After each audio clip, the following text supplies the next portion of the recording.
Now let's take a look at this white box and add some effects to it to make it blend into everything a little bit better. I'll pull down my effects menu and I'm going to choose basic feather. So what a basic feather does is it puts a feathering effect around the edges. Here we've got the width at 0.125 and we can move it in there like that and just have it blend the whole way. You can choke it in there and it doesn't look too good like that, but it makes the feather width a little tighter into the center, or where it is white and where it isn't. You can diffuse the corners like that, make them rounded, or make them sharp. You can see the difference here, at least I can, but sometimes I know that when we're working in a video screen like this, that it can look a little awkward. You can add noise again. Noise looks a little bit strange. That one actually doesn't look too bad. It looks like snowflakes around it. But since this is in August, I don't think we want to actually do it that way. Now, one other thing you can do is blend this in with a transparency. So I could take the transparency like that and just drop it back like that. And there you can see it really is a much nicer effect. Clicking OK, and there it nicely blends in with the background. A combination of a basic feather and the transparency, scaling the opacity back a little bit. I'm going to hit undo so that we go back and just have the plain box. And we'll take a look at some of the other options here. That is the directional feather. So you don't have to do the feather on all four sides the same way.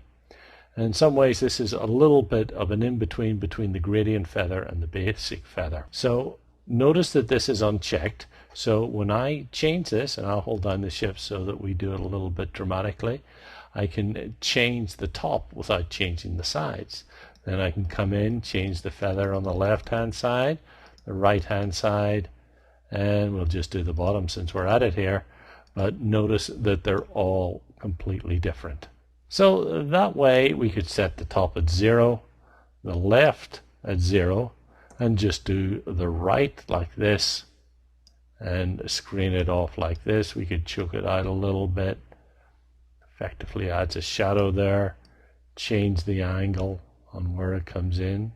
You see how that changes as I go through there like that, and then we can just do first edge, leading edge, all edges like that.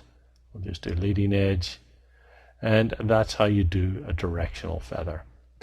Now, of course, I'll turn this off simply like that. Go into the gradient feather we saw before, and here we can set how the gradient starts. So it's starting here at solid, which would be white, here at completely transparent at this point. So if you adjust the middle point like that, it affects how it goes along the page.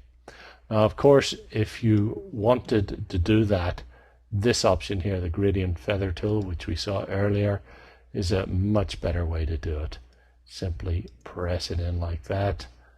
And if I come back and just change the opacity, that doesn't look too bad as it is.